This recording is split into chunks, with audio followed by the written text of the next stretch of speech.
que iba a empezar como para poder dar la clase y no me siento bien, la verdad que me está costando respirar y no creo que sea grave porque no tengo ningún síntoma, no tengo fiebre, no tengo tos, pero estoy bastante congestionado y la verdad que bastante molesto. Así que voy a intentar dar un poco la clase porque como es el tema del curso intensivo no da para perder muchas clases, pero no estoy en mi mejor momento y tampoco sé si voy a poder dar las 2 horas. Sí, voy a hacer un intento, pero les pido que me comprendan. Bueno, veo que hay más gente hoy que la clase pasada. Hubo gente que se fue inscribiendo en estos 2 días. Eh, la gente que entró tarde más o menos ya se puso al tanto de la modalidad del curso. ¿Hay alguna duda? Calculo que hay un grupo de WhatsApp y ustedes habrán consultado en ese grupo. Si hay alguna duda muy importante, la pueden preguntar ahora a la gente nueva, pero calculo que ya se habrán puesto el día con sus compañeros.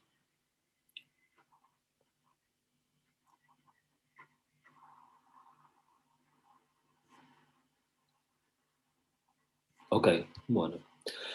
Eh, la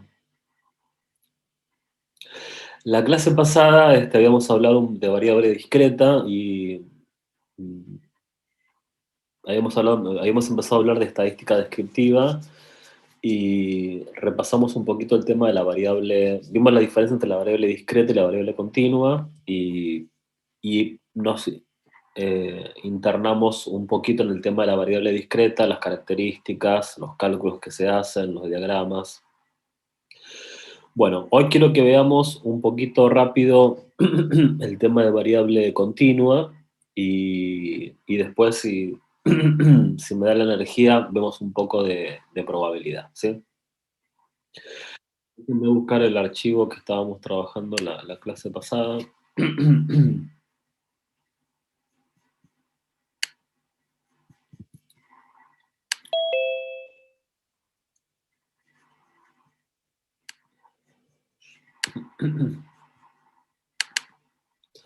Bueno, esto es lo que habíamos conversado la clase pasada, ¿sí? Habíamos trabajado con una variable que inventamos acá entre nosotros, que era la cantidad de materias que habían aprobado en 2020, y caracterizamos esto como una variable discreta e hicimos bastantes cálculos sobre esta variable, y además mostramos un gráfico que es bastante... es un gráfico de barras que es generalmente el que se usa o podría ser también un gráfico de tortas para la variable discreta. Bueno, ¿cuál era la característica central de la variable continua? ¿Sí? Vamos a pasar un poco ahora a otra pantalla y vamos a hablar un poquito de variable continua. ¿Cómo me doy cuenta que estoy frente a una variable continua?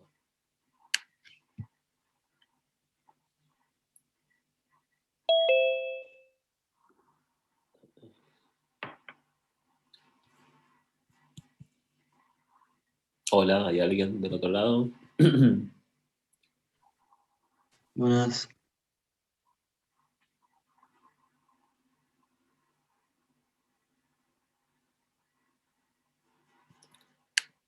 Chicos, hice una pregunta. Cuando tengo intervalos. Cuando estamos trabajando con intervalos, ¿sí? Básicamente la característica más importante, digamos, la forma de reconocer la variable continua es que trabajamos con intervalos. Recuerden que cuando trabajamos con intervalos, en realidad no nos interesa tanto el valor puntual de la variable, sino que nos interesa saber que en un determinado rango de la variable el dato cae, ¿no? El dato cae en ese intervalo. Supongamos que estamos trabajando con la variable ingreso, ¿no? Chicos, yo veo que el chat se está moviendo. Yo no voy a ver el chat. Si usan el chat para hablar entre ustedes, todo bien. Pero cuando estoy concentrado en una pantalla, no me voy al chat. El que tiene algo que preguntarme o decir, se desmutea y habla. ¿Sí? La variable ingreso. Este, bueno, supongamos que tomamos una muestra, o no sé, no una muestra, porque si es una muestra tendríamos algún tema con la varianza, pero a una población pequeña, ¿no? Le hacemos una encuesta respecto de el ingreso que tiene ese grupo de personas, ¿no? Supongamos que tenemos, no sé, personas que tienen ingresos entre 20.000, vamos a poner directamente entre 0 y 20.000.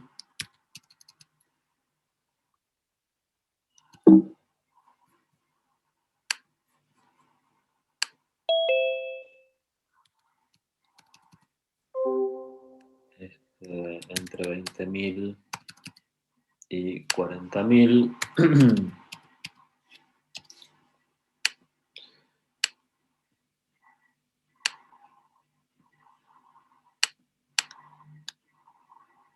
Vamos a suponer que estamos trabajando con este rango de valores, ¿ok? Esta es nuestra variable. Fíjense que la variable es continua. Siempre que, si nosotros estuviésemos haciendo, por ejemplo, tomáramos una muestra, por ejemplo, de, de la encuesta permanente de hogares que publica el INDEC, donde tenés el ingreso de la gente que fue encuestada, si ustedes tuviesen que presentar esta información, siempre es importante mostrar la variable como continua, es decir, que un intervalo se conecte con el otro, 20.000 se conecta con 20.000, 40.000 con 40.000, pero también es importante definir, en el caso hipotético, que justo tengo un ingreso que es de 60.000, ¿no? ¿Dónde lo cuento? Si lo cuento en el intervalo del renglón 4 o en el intervalo del renglón 5, ¿no? O sea, para eso tendría que utilizar alguna notación adecuada, que puede ser, eso puede ser paréntesis, corchetes que indican incluido o no incluido, o utilizar desigualdades, no sé, el ingreso menor a 60.000 y en este renglón, y a partir de y en este renglón el ingreso mayor o igual a 60.000, como para tener, digamos, para poder caracterizar de manera completa los intervalos, ¿no? Y supongamos que acá tengo una frecuencia eh, que sería digamos, la observación que tengo de esta variable. No sé, vamos a inventar un par de valores. Supongamos que acá tengo, no sé, 80 personas. Acá tengo 140 personas. Vamos a tirar valores aleatorios. 170 personas. No sé, 230 personas. 320, 270, 145. ¿Sí? Supongamos que estamos trabajando con esta muestra, ¿no? Perfecto. Bueno, obviamente que si me interesara, si yo les preguntara cuántas personas entraron en esta muestra, lo que tendríamos que hacer es sumar las frecuencias, ¿no? Respecto de lo que hicimos la clase pasada, ¿no? Después vamos a ver el tema de los gráficos. Eh, las medidas de tendencia central, media, moda, mediana, rango, varianza, desvío. ¿Qué me podrían decir? ¿Cómo tengo que tratar, digamos, esas mismas medidas de tendencia central o de dispersión, que las traté de una forma, para la variable discreta, las trato de la misma manera para la variable continua? ¿Hay alguna diferencia? A los escucho, a ver qué se acuerdan.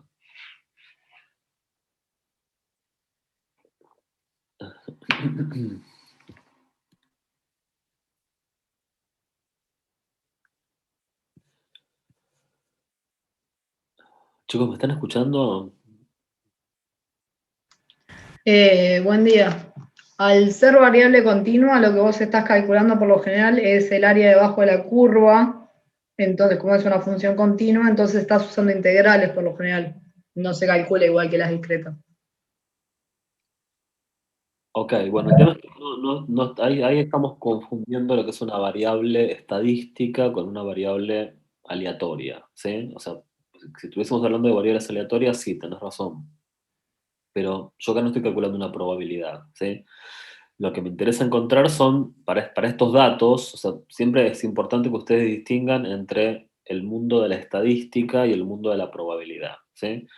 El mundo de la estadística es el mundo de la realidad, es el mundo de los datos. Yo acá tomé 1.355 datos.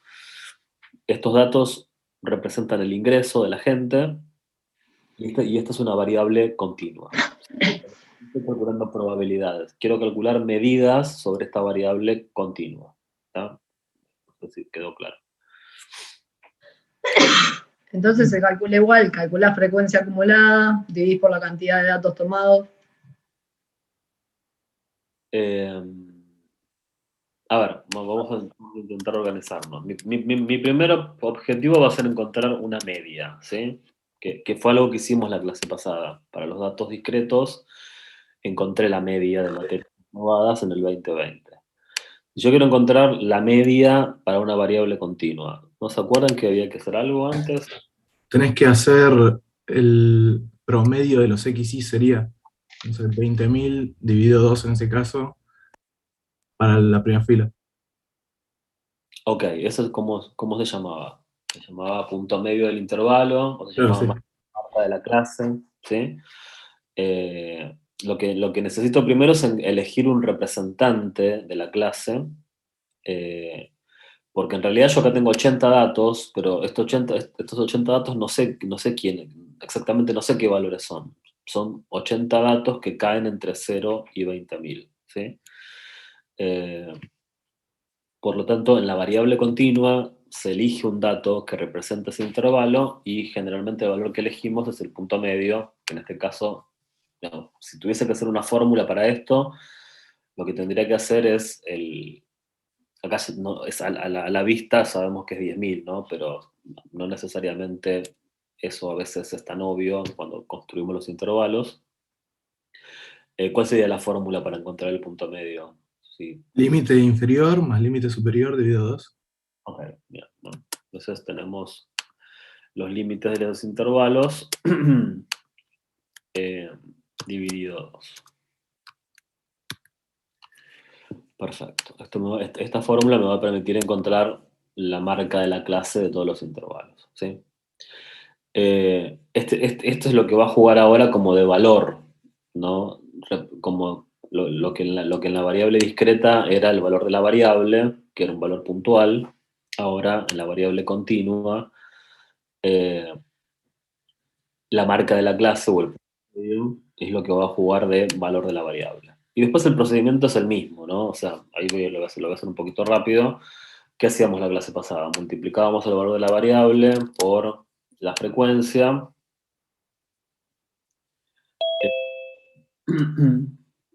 ¿No? Y esto después, ¿qué le hacíamos para una vez que tenía esto, qué hacíamos?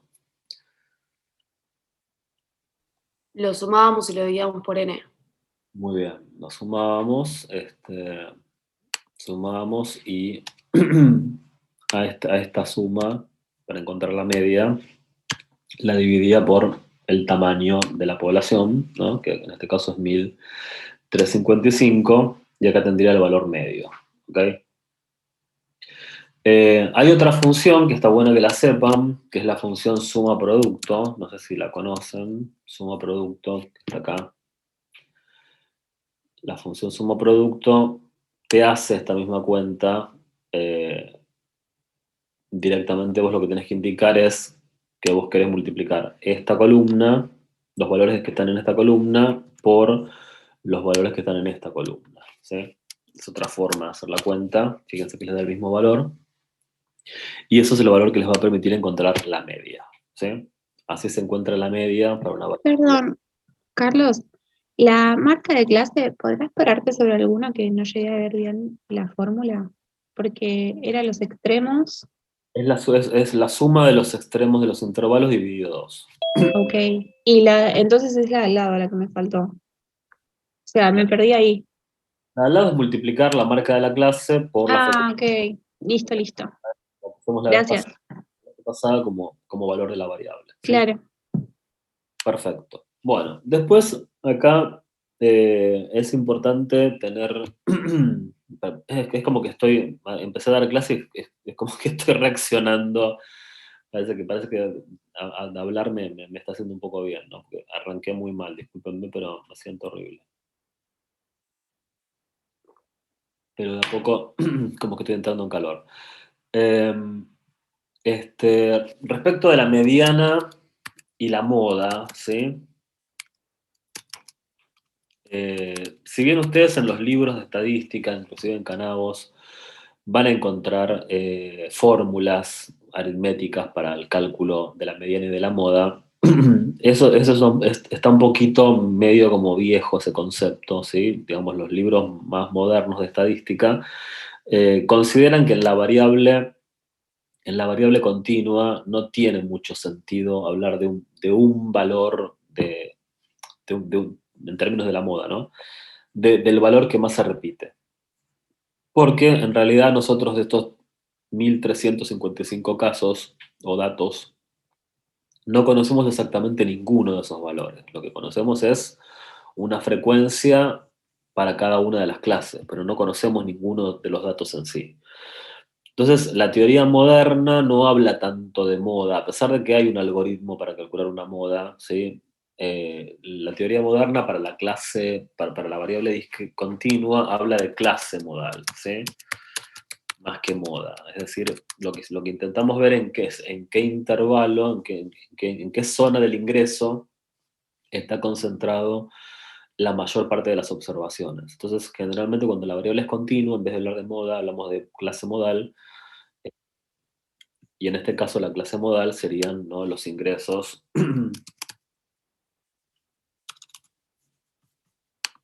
serían los ingresos esto habría que ponerlo con lenguaje de intervalo, pero en el Excel es complicado, ¿no?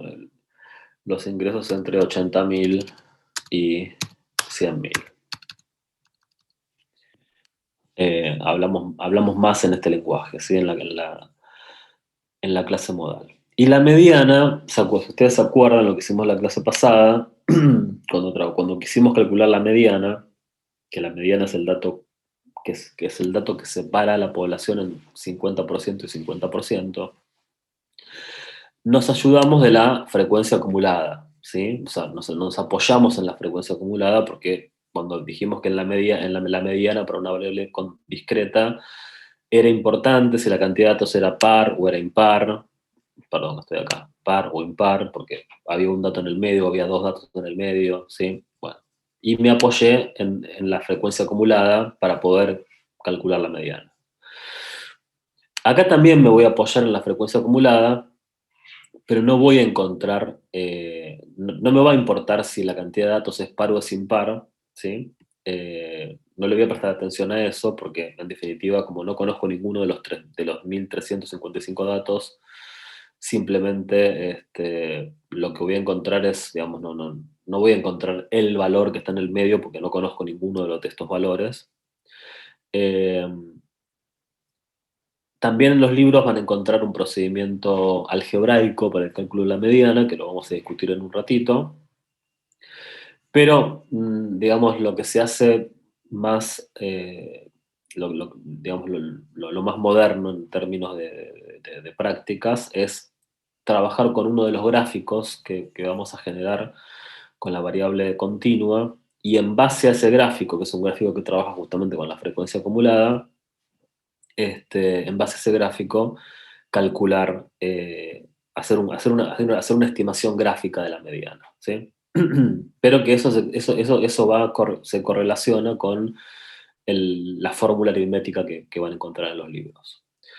Bueno, gráficos respecto a las variables continuas, lo que era el gráfico de barras de la variable discreta, ¿sí? Ahora deja de ser gráfico de barras y pasa a llamarse, ¿qué cosa? ¿Cómo pasa a llamarse? Histograma. Histograma. Histograma, muy bien, ¿sí? ¿Qué diferencia hay entre un histograma y un gráfico de barras?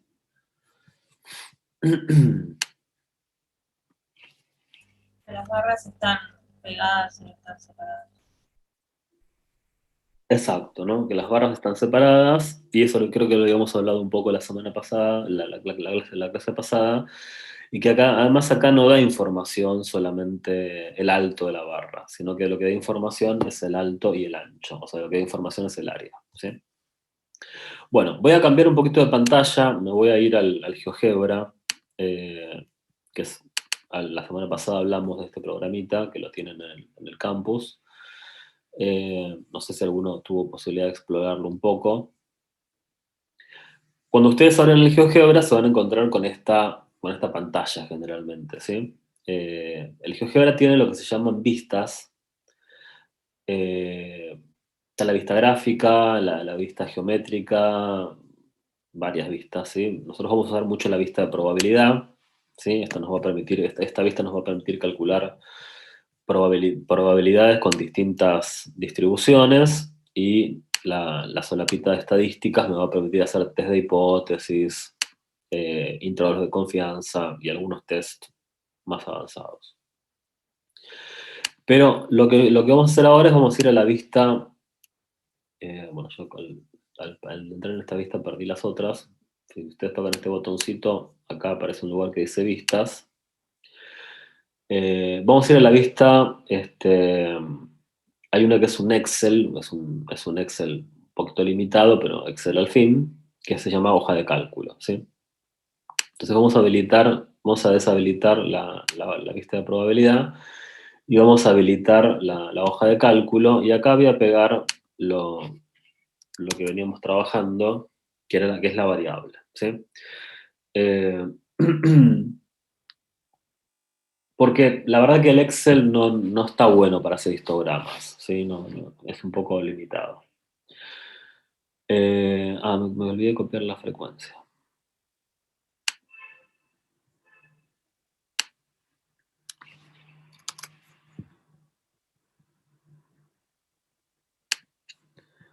Ustedes están viendo el GeoGebra, ¿no? Sí. Ok, bueno. Entonces, para poder construir un histograma en GeoGebra, hay muchas formas, ¿sí? Yo voy a usar en realidad no quiero enseñarles a construir, la idea no es cómo usar el GeoGebra, sino ahora la idea es entender qué es un histograma y el gráfico que sigue. Así que concentrémonos en eso, no tanto en la técnica de construcción, porque eso después lo van a hacer ustedes como quieran, la construcción. Lo que se hace en el GeoGebra es, hay que crear una lista en donde yo voy a tener los límites de los intervalos. Fíjense que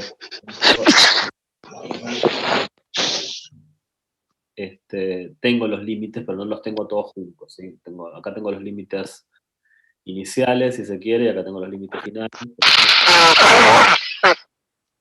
Hay alguien que debería mutearse, Fernando.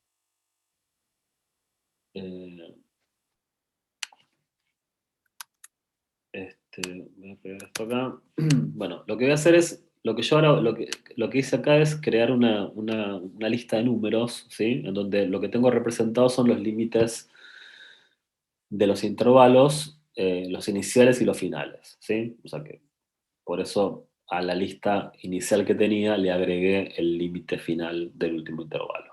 Y voy a utilizar un comando del GeoGebra que es crear una lista de números, ¿sí? Que lo hago con este botoncito verde que tengo hasta acá arriba. Creo la lista, el GeoGebra le pone un nombre, le pongo OK.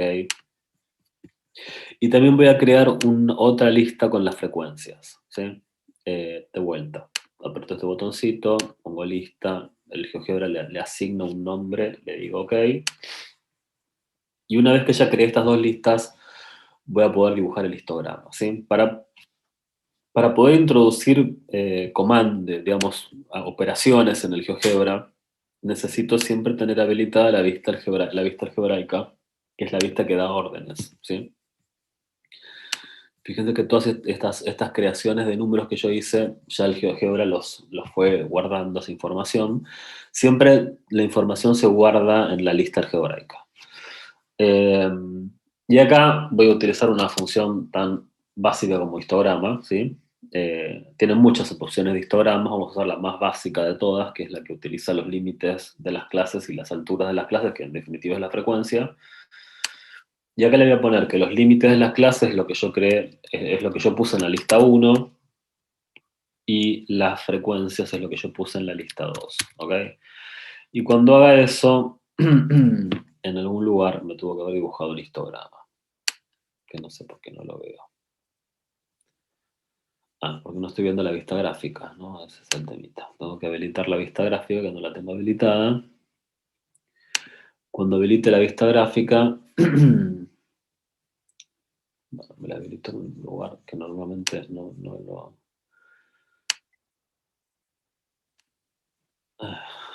Bueno, para poder verlo vamos a... Bueno, acá apareció el histograma, el tema es que no estoy viendo el histograma porque fíjense que estoy trabajando, fíjense las escalas de los ejes y las escalas de nuestros intervalos, ¿no? Por lo tanto, ¿qué pasa acá? ¿Por qué no me permite?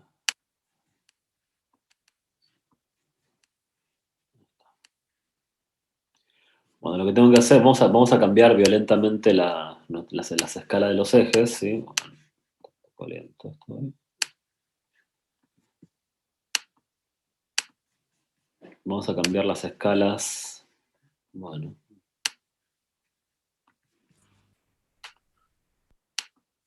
A ver si me permite hacerlo de este modo.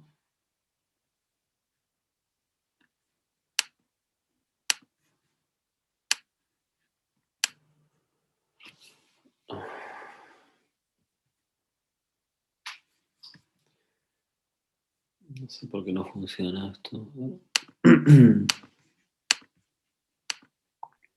¿No se puede usar la lupita para hacer como zoom para atrás?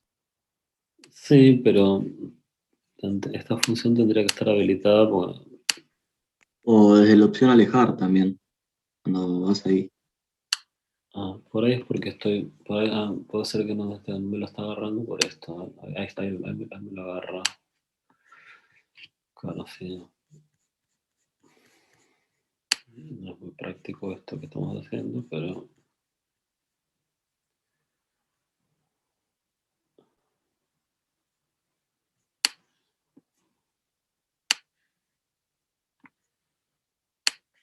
Estamos trabajando con... Ahí estoy acomodándolo, ¿sí? Lo que tenemos que hacer es trabajar con las escalas de los ejes, ¿sí? Bueno, por supuesto este gráfico está bastante feo, ¿sí? O sea, le faltan un montón de cosas, le faltan rotular los ejes, este valor que está acá que no dice nada, sacarlo, ¿sí? Podríamos retocar un montón de cosas de este gráfico. Una de las principales sería rotular los ejes, ¿sí? Lo voy a hacer de obsesivo nomás.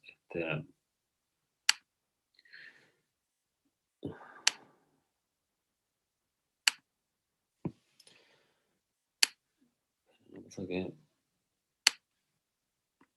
acá está, el eje X.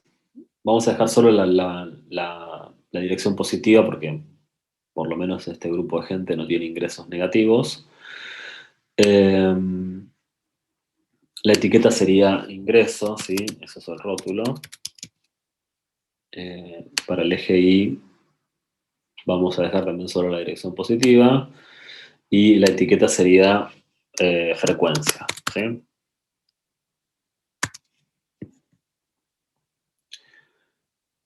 Ok, vamos a cerrar un poco por ahora esa opción. Bueno, esto es un histograma. Fíjense la diferencia que había respecto a lo que vimos la clase pasada, en donde las barras, el valor de la variable estaba en el medio de la barra, ¿sí? Y las barras podían estar juntas o separadas. Acá en un histograma las barras siempre van juntas porque justamente la variable es continua. Lo que me da información no solamente es el alto, que es la frecuencia, sino también lo que me da información es el ancho de la barra, ¿no? Que como en este caso son todos los intervalos tienen la misma tienen el mismo ancho. Yo creo que lo había dejado picando la pregunta la clase pasada. ¿Qué sucede cuando los intervalos tienen distinto ancho? Esa pregunta creo que había quedado picando. Si por ejemplo, nos podría suceder que yo, no sé, en esta encuesta no tenga gente con ingresos entre 140 y 160 mil, pero sí por ahí que tenga pocas personas con ingresos entre 160 y 250 mil pesos, ¿no? Entonces no va a quedar, no va a quedar bien tener una barra que no muestre nada, o tener barras muy chiquititas para ingresos altos. Entonces por ahí me va a interesar agrupar, no sé, a partir de 140 a 200, crear un solo intervalo, y a ese intervalo, digamos, crear un solo intervalo y registrar la frecuencia de ese intervalo. ¿Se entiende lo que estoy diciendo? Sí, se entiende. ¿Qué pasa? Sí, profe. ¿Cómo afecta este gráfico? Es importante esta pregunta porque lo van a haber seguido en los diarios, en las revistas, histogramas construidos de esa forma que están incorrectos, ¿sí? Eh, ¿Qué pasa si yo trabajo con intervalos que tienen distinto tamaño, distinto ancho?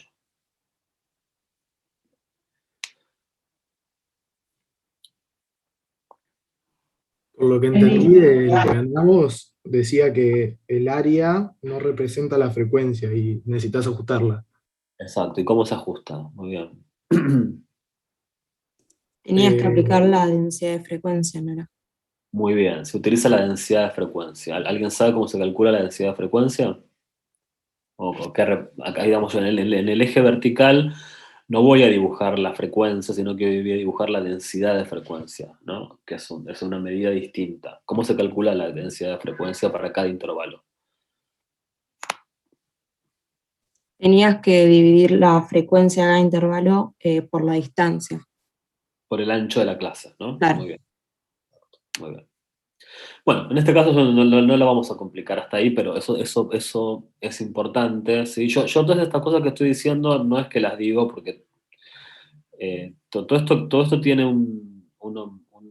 una misión, ¿sí? O sea, no repaso estos temas porque, la verdad los repaso porque me doy cuenta que llegan acá con esto o sin saberlo o totalmente olvidado, o lo que es peor, agarrado de los pelos, ¿sí? Todas estas cosas cuando ustedes van a hacer trabajos estadísticos, ¿sí? Que no lo vamos a hacer en este intensivo porque no es la modalidad, pero en la modalidad de la cursada regular, yo ya les conté la clase pasada que el segundo parcial es un examen asincrónico, en donde ustedes tienen que hacer una monografía investigando un tema económico y utilizando todo lo que aprendieron en la segunda parte del curso.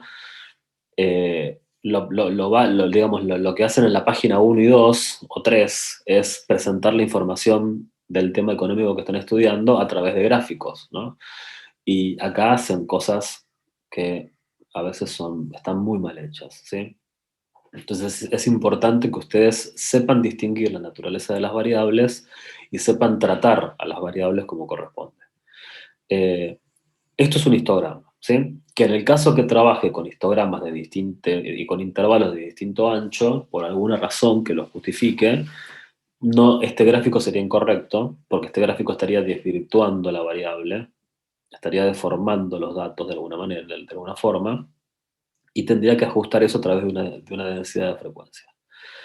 Bueno, esto creo que se entiende, es simple. Lo que me interesa que hagamos ahora es el tema de, dijimos que hay otro gráfico más, que es el gráfico que me va a permitir estimar la mediana, ¿sí? Ese gráfico se llama gráfico de curva de frecuencias acumuladas. Déjenme volver un poquito al Excel.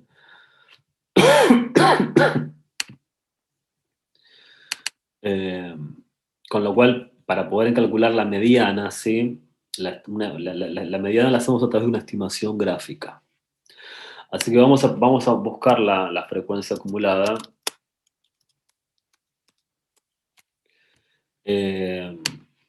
Sí, la frecuencia acumulada, la primera frecuencia es 80, y a partir de ahí empiezo a acumular la frecuencia.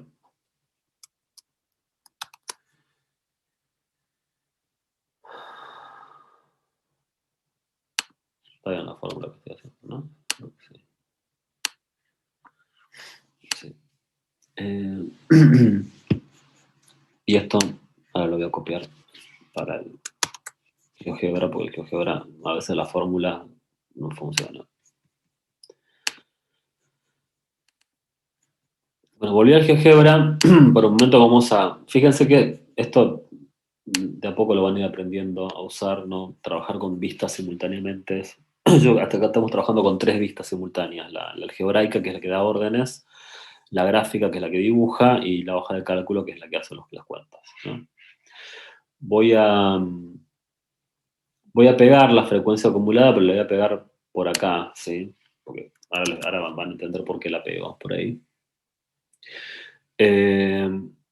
Y también voy a volver a utilizar esta lista. Acá tengo esta lista que tengo acá de números, representa los límites de todos los intervalos, desde el primero hasta el último, ¿sí? Por eso siempre, cuando quiero dibujar un histograma, necesito una celda más, ¿no? de límites que la cantidad de números que representan la frecuencia. Pero para dibujar la curva de frecuencias acumuladas, voy a necesitar la misma cantidad de celdas, ¿sí? Así que esto que está acá, lo voy a copiar, lo copié. Lo voy a pegar acá. Y,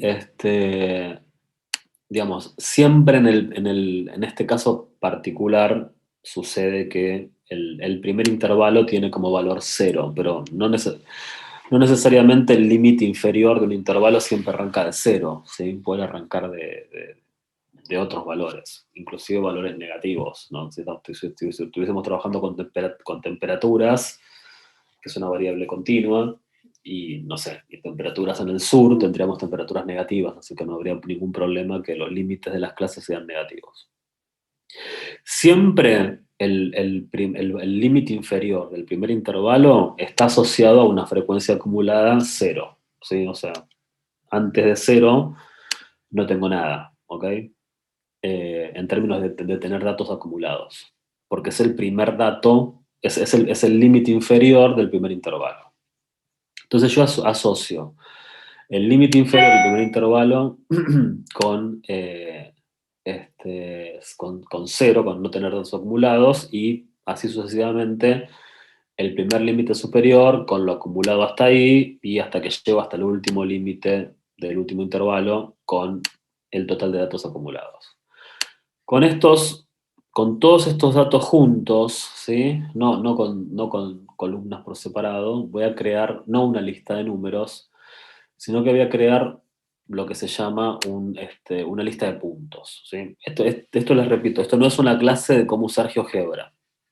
Yo hoy lo que quiero que vean es los gráficos, pero ya que lo estoy haciendo, lo voy diciendo. Vamos a crear una lista de puntos, que GeoGebra le llama L3, ok, no hay ningún problema. Ya me los dibujó los puntos, al haberlos creado ya me los dibujó. Vamos a descliquear. Fíjense que para poder ver todos los puntos necesito cambiar la escala del eje Y, porque obviamente tengo que llegar hasta 1300, ¿cuánto era? 1350 y pico, ¿no? Hasta por ahí tengo que llegar para poder ver todos los puntos, porque ahora no estoy trabajando con las frecuencias, sino que estoy trabajando con la frecuencia acumulada, ¿sí? Voy a descliquear el histograma, porque por ahora no me interesa verlo. Y lo que tengo acá justamente es una línea, es un conjunto de puntos que me va a permitir dibujar la curva de frecuencias acumuladas, ¿sí? La curva de frecuencias acumuladas es eso, es una curva, no son histogramas, no son barras que se van uniendo, es una curva, ¿sí? Lamentablemente el GeoGebra no lo hace curvo esto, no tiene una opción para hacerlo curvo.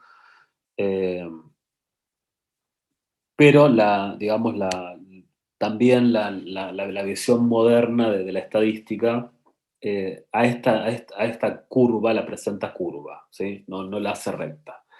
Pero nosotros, para simplificar el problema, y porque no tenemos una herramienta tecnológica que me lo haga de manera curva, lo hacemos, vamos a rectificar el tema, ¿sí?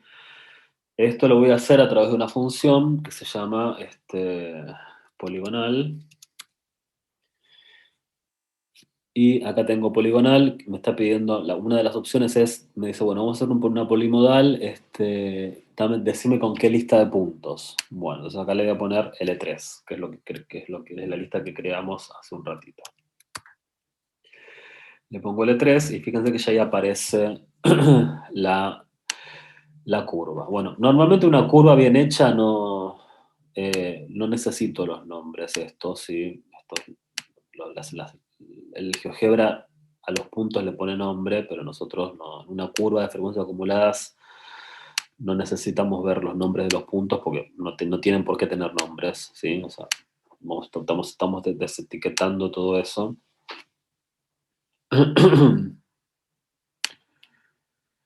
¿Qué más tendría que corregir acá que en principio está feo?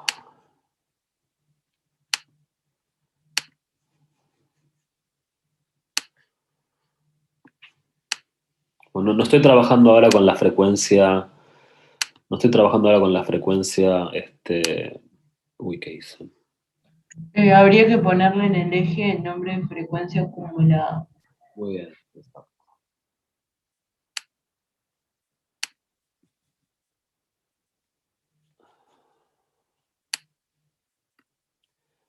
En el eje Y la etiqueta es frecuencia acumulada. Y acá tenemos lo que es una curva de frecuencias acumuladas, ¿sí?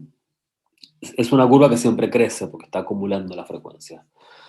Chicos, necesito mutearme por 2 o 3 minutos, ¿sí? Vayan mirando los detalles, yo ahora vuelvo enseguida. Espérenme un poquito, por favor.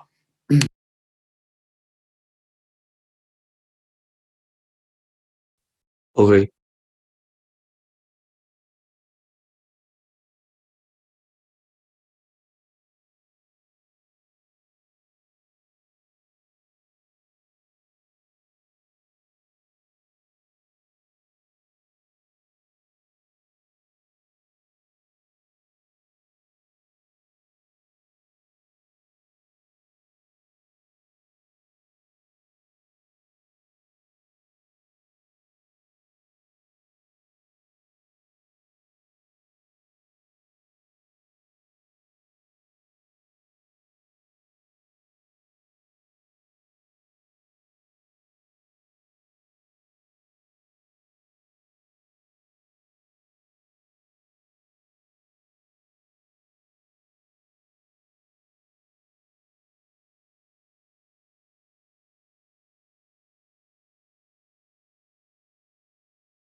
Bueno, ahí volví.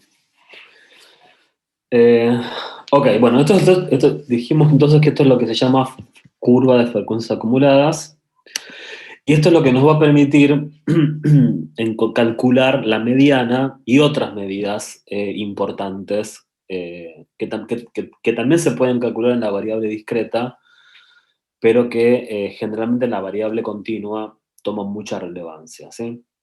Bueno, la primera es la mediana, ¿no? La mediana, que habíamos dicho, que era el valor de la variable que separa los datos en dos partes, ¿no? En dos partes iguales. Fíjense que la cantidad de datos que nosotros tenemos acá es 1355, ¿sí? Si estuviésemos trabajando con variable discreta, nosotros nos preguntaríamos si esto es un número par o impar, porque de ahí dependería que tenga uno o dos datos en el medio. Cuando la variable es continua, como todo esto es aproximado, ¿sí? No nos hacemos esa pregunta, ¿sí? Directamente dividimos por 2. Bueno, acá nos va a dar con coma, ¿no? 1355 dividido 2 me da 677,5. Por lo tanto, ¿cuál es el procedimiento? A ver, ¿alguien se acuerda cuál era el procedimiento gráfico para encontrar la mediana? ¿Qué es lo que hacíamos?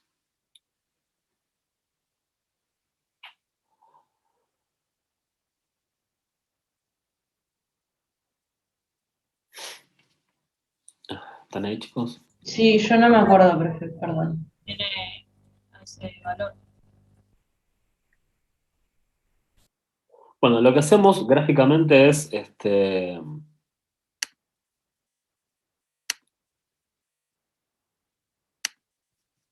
buscamos en el eje vertical, digamos, pero como el eje vertical es lo que representa a los datos acumulados, buscamos la mitad de los datos, que sería 667,5, ponerle que ese valor, ponerle que esté por acá, ¿no? No sé. Ponerle que esté por acá. ¿Qué hacemos? Salimos de acá hasta que nos chocamos con la curva. Cuando nos chocamos con la curva, bajamos, ¿sí? Para buscar el valor de la variable. Para buscar en la variable el valor, el ingreso que representa aquel que me deja a la variable en dos partes iguales, ¿sí? ¿Se entiende la idea de cómo encuentro?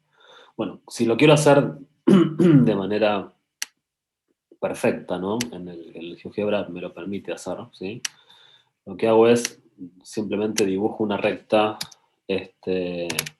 una recta horizontal que salga de 677, perdón, punto 5. Ven, ahí tengo dibujada bien la recta perfecta.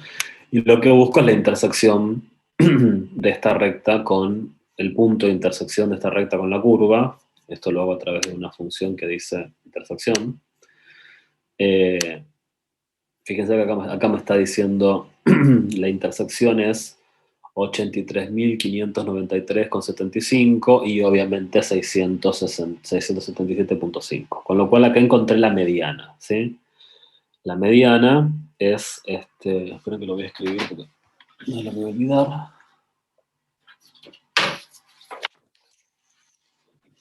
¿Se entiende cómo encontré la mediana? Sí. La mediana es 83.593,75, ¿sí? ¿Qué otros valores del ingreso son importantes o serían interesantes calcular, además además del ingreso que separa los datos en dos mitades, ¿no?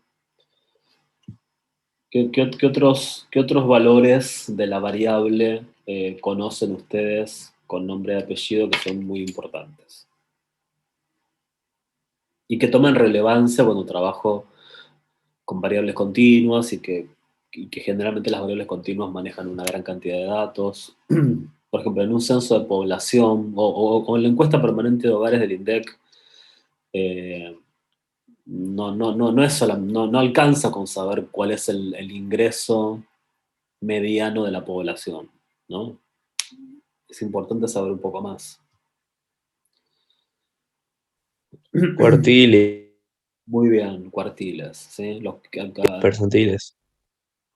Tenemos cuartiles y percentiles, exacto, ¿sí? Sobre todo cuando hay muchos datos, ¿no? Los percentiles toman mucha importancia, ¿no? Pero datos centrales son los cuartiles, ¿sí?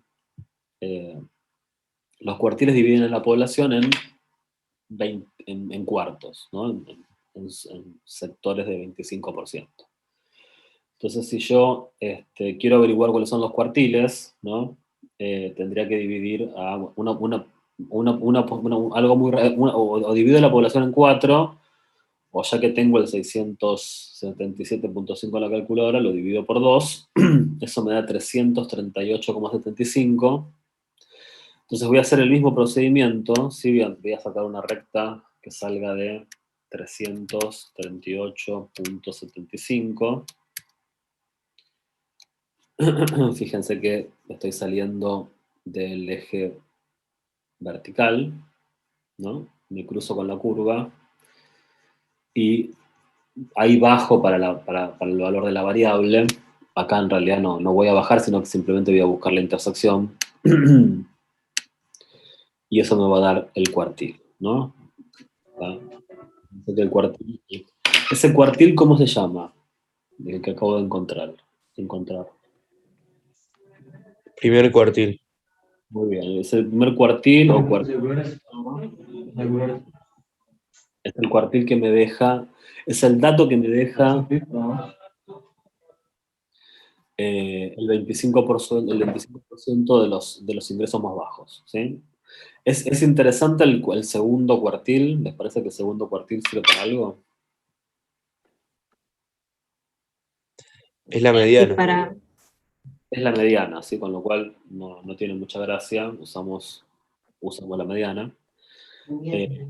Pero si ahora multiplico el numerito que hicimos recién, 338,75 por 3, encuentro el 75% de los datos, ¿no? Ese es el cuartil 3 o el cuartil superior, que en nuestro caso es 1000. No es que el cuartil es 1016, no. Eso es lo que me va a permitir encontrar el ingreso que se corresponde con el 75% de la población.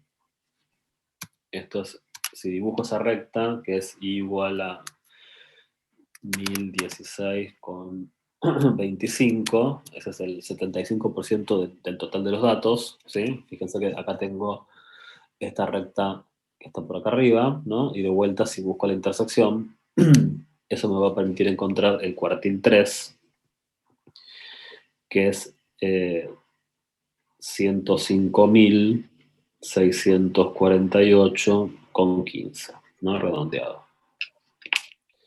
Bueno, acá lo que encontré son 3 medidas súper importantes, ¿sí? El ingreso mediano, el cuartil 1, el cuartil 3, o el cuartil inferior, el cuartil superior, que son medidas que tienen que ver con trabajar con valores de la variable que me separa la población. No, please, dale, boludo. Alguien que... Tiene que estar abajo, regular, si no, no da. José, está desmuteado. Sorry. Okay. Bueno, y como dijo el compañero hace un rato, también tenemos percentiles, ¿no? Cuando trabajas con una población muy grande, por ahí te interesa calcular cuál es el ingreso que te deja atrás el 35% de la población, o el 80% de la población, o que te deja adelante el 20% de la población. En ese caso, el tamaño de la población se lo divide por 100, y de ese valor se sale del eje vertical y se busca el valor de la variable que deja atrás el percentil que vos quieras, ¿sí? Calculo que se entiende eso. Bueno. Para cerrar el tema de estadística descriptiva, como para hacerles un refresco de todo lo que fue ese tema, me interesa hablar un poquito de, bueno, primero dos cosas, ¿no? Tengan en cuenta el tema de que no es un tema menor, ¿no? De intervalos de distinto ancho y el tema del ajuste a través de la densidad de frecuencia, ¿sí? Ese es un tema importante.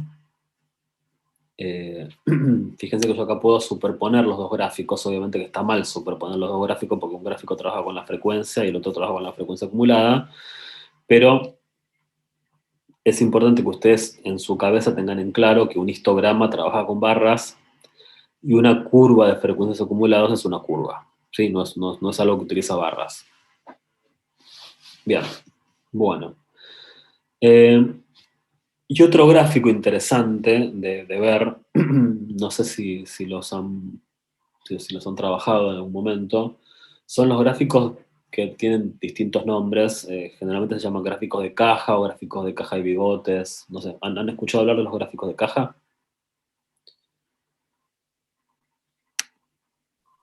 No, yo no. No. No, la verdad que no, profe. Ok, los gráficos de caja se construyen trabajando con, vamos a descliquear todo esto como para que no nos moleste.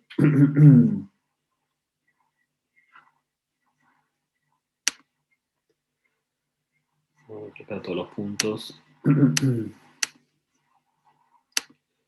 Se construyen trabajando justamente con estas medidas que estuvimos calculando, ¿sí? La mediana, los cuartiles.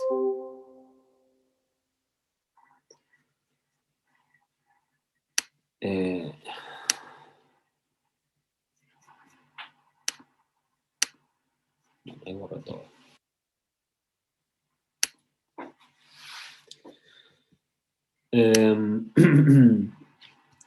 El gráfico de caja y bigotes se utiliza trabajando con 5 datos, ¿sí? Con el valor mínimo, con el dato mínimo, el dato máximo, ¿no? Y la mediana de los cuartiles.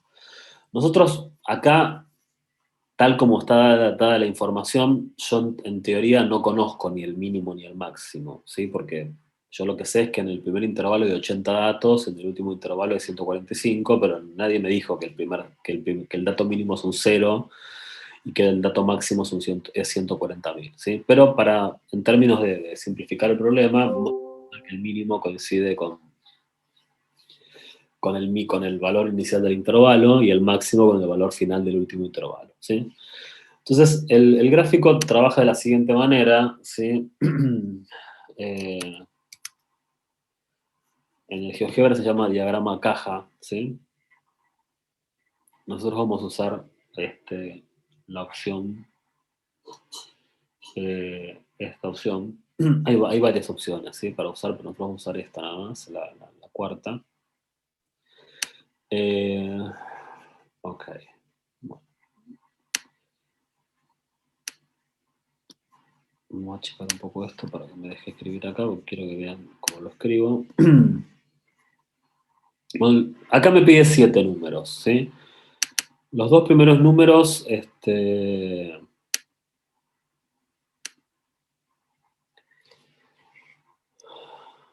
vamos a poner 1 y 1, después les muestro para qué sirve esto. Estos números no son en realidad importantes. Lo que importante es lo que viene ahora, ¿sí? El valor inicial es el mínimo, en nuestro caso era 0. El cuartil 1, vamos a redondearlo en 53.971, ¿sí? La mediana vamos a redondearla en 83.594. Estoy redondeando al entero, ¿sí? El cuartil 3 es 105.648. Y el valor máximo es, vamos a suponer que es 140.000, ¿sí? Bueno, y una vez que hice esto, ya apareció el dibujito acá. Obviamente que no estoy viendo nada porque tengo un problema de escala, ¿sí? Para poder verlo, vamos a tener que achicar violentamente el eje Y, ¿sí? Para que aparezca. Ahora van a entender por qué.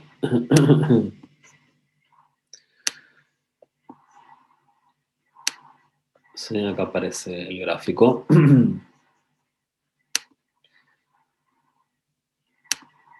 Y esto es lo que se conoce como un diagrama de caja, ¿sí? El diagrama de caja, repito, trabaja con 5 datos: el mínimo, el máximo, los cuartiles y la mediana. Estos numeritos que yo puse acá al principio, ¿sí? Que yo le puse 1 y 1, quiero mostrárselos. A ver,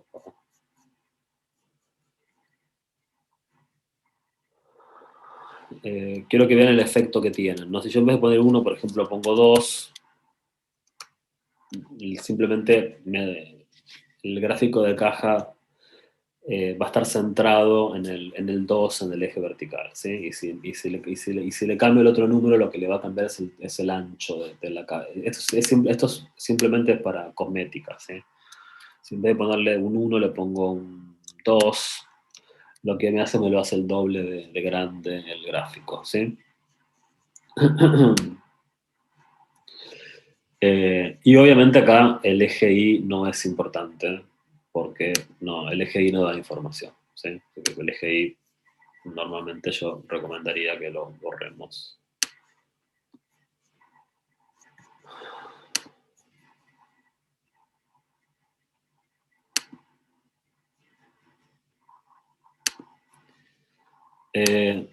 Bueno, entonces acá tenemos nuestro diagrama, ¿sí? De caja en términos del ingreso. La pregunta sería, más allá de lo lindo que queda dibujado, ¿para qué sirve esto? ¿No? ¿Qué información? Porque los gráficos sirven en la medida que nos den información rápida a la vista, ¿sí? Mirando esto, ¿ustedes qué información podrían sacar?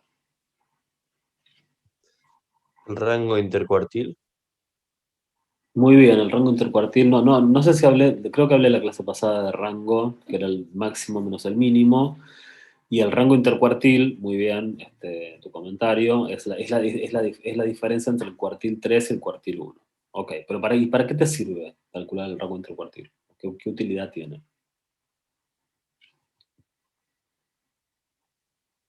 Saber en qué sectores está más concentrado ese tipo de sueldos o de salarios. A ver, profundiza un poco la idea.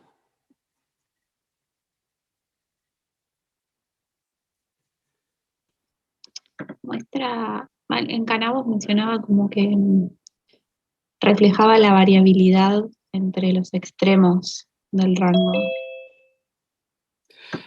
Bueno, si estamos hablando de rango intercuartil. Claro, sí, yo de rango, pero entiendo que entre el rango intercuartil también puedes ver como la variabilidad entre los extremos del primer intercuartil. Creo que lo hablamos, no estoy seguro si lo hablamos la clase pasada, pero creo que, digamos, el rango es una medida muy bruta de variabilidad, ¿sí? de desvío, es una manera de ver el desvío de los datos. Si yo, por ejemplo, suponete que este es el sueldo, este es el ingreso de los hombres, suponete, ¿no? En una ciudad. Y yo dibujo otro diagrama de caja y bigotes para las mujeres, ¿no? Que digamos, los diagramas de caja se utilizan bastante para eso, ¿no? Para comparar la misma variable para distintos atributos. Y suponete que el diagrama de las mujeres me queda una cosa así, ¿no?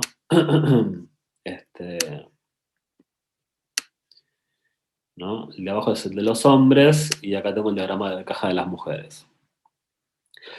Bueno, a la vista tengo un par de conclusiones. Bueno, a ver, el sueldo mínimo de las mujeres es más alto que el sueldo mínimo de los hombres, pero el sueldo máximo es menor que el sueldo máximo de los hombres.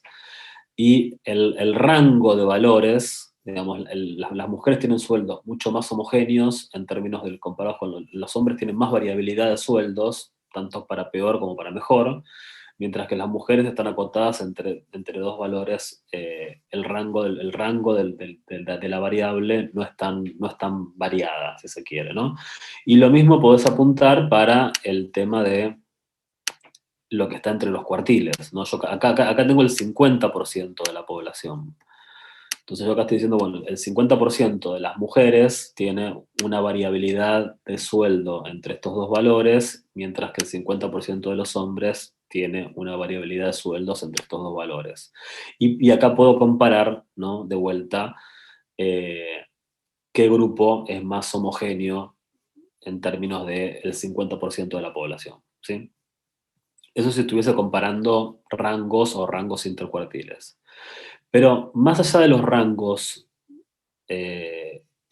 y más allá de que yo esté comparando dos poblaciones, ¿no? Si yo miro solamente esta población que tengo acá, que no distinguí entre hombres y mujeres, es la población. Estas 4 zonas que tienen distintos tamaños, ¿qué representan? ¿Cuál es la razonabilidad de los distintos tamaños para estas 4 zonas?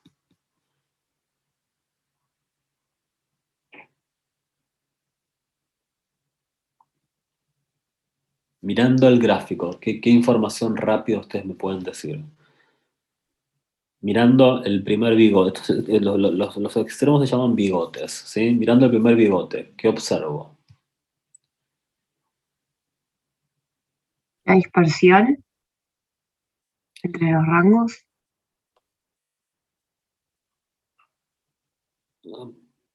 A ver, por ejemplo, acá, que este bigote que tengo acá sea más largo que este bigote, ¿significa que hay más datos ahí? ¿Que sea más largo significa que hay más No, datos? significa que los datos Claro que el extremo, o sea, la diferencia entre los extremos es mayor. Exacto, o sea que el primer 25% de la población tiene ingresos menos homogéneos que el último 25% de la población. O sea, en este caso, ¿no? Si mirando este gráfico, yo estoy diciendo el último 25% tiene menos rango o es más homogéneo respecto del primero. La misma comparación puedo hacer respecto de los 25%, del 50% central de la población, ¿no? Fíjense que más casi el 50% central de la población casi tiene la misma dispersión que el primer 25%, ¿sí? Son prácticamente iguales los tamaños. No tamaños en términos de cantidad, sino en términos de rango, ¿sí? Entonces, los gráficos de caja y bigote nos permiten, sin tener que entrar en el cálculo del desvío y la varianza, etcétera, tener a ojo muy rápida información respecto de la variabilidad de la variable. ¿Ok? ¿Se entiende?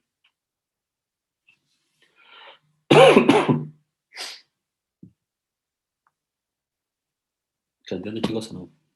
Sí, sí, perfecto. Bien, bueno. Sí.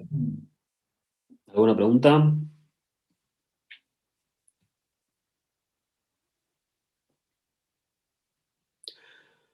Ok, bueno, vamos a cerrar el GeoGebra.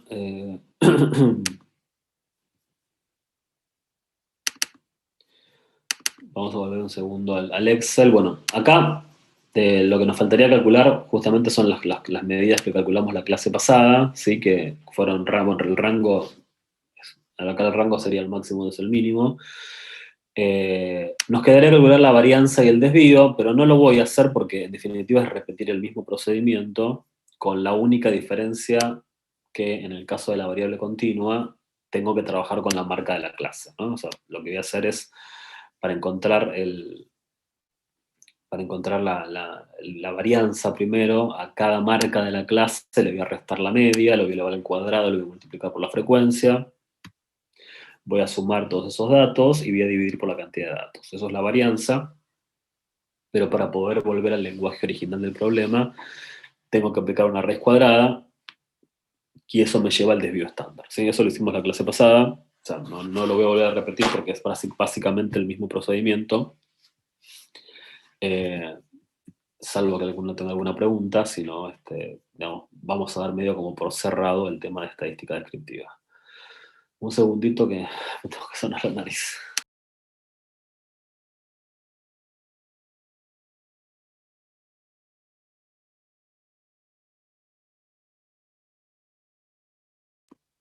Ahí volví. Bueno, ¿alguna duda, chicos, con esto de estadística descriptiva?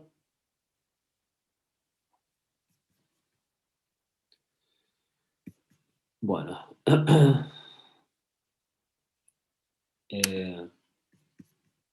¿Qué horario es este? Yo nunca di clase. No, por ahora no, profe. Sí, todavía estamos todos medio dormidos, no es el único. Veo que están dormidos. Espero que se despierten antes de que termine el curso. Bueno, tienen una tonelada de ejercicios en la guía 1 de estadística descriptiva que están resueltos por Rafa, ¿sí? Así que, digamos, las dudas que vayan surgiendo las van canalizando a través de los videos. Lo que yo quiero hablar ahora es un poquito de probabilidad y no creo que me dé la energía para hablar de variable aleatoria porque no me siento bien. Así que bueno, ahora les voy a hacer una mini presentación de probabilidad como para hacer un pantallazo muy rápido de todo lo que ustedes deberían saber de estadística 1, ¿sí? Y además para poder organizarse para hacer todos los ejercicios de probabilidad de la práctica 1. Esperen que busco el archivito.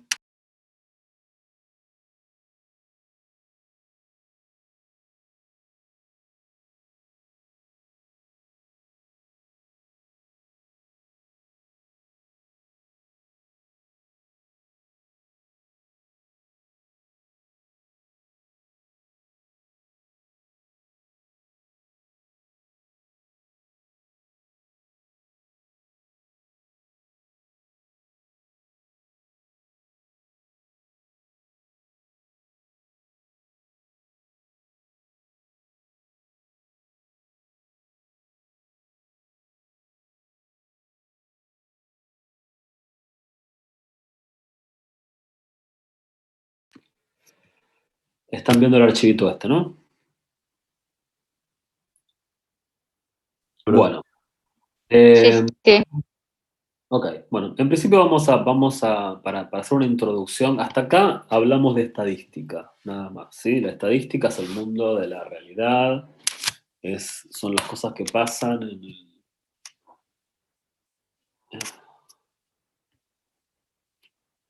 en la vida real, ¿sí?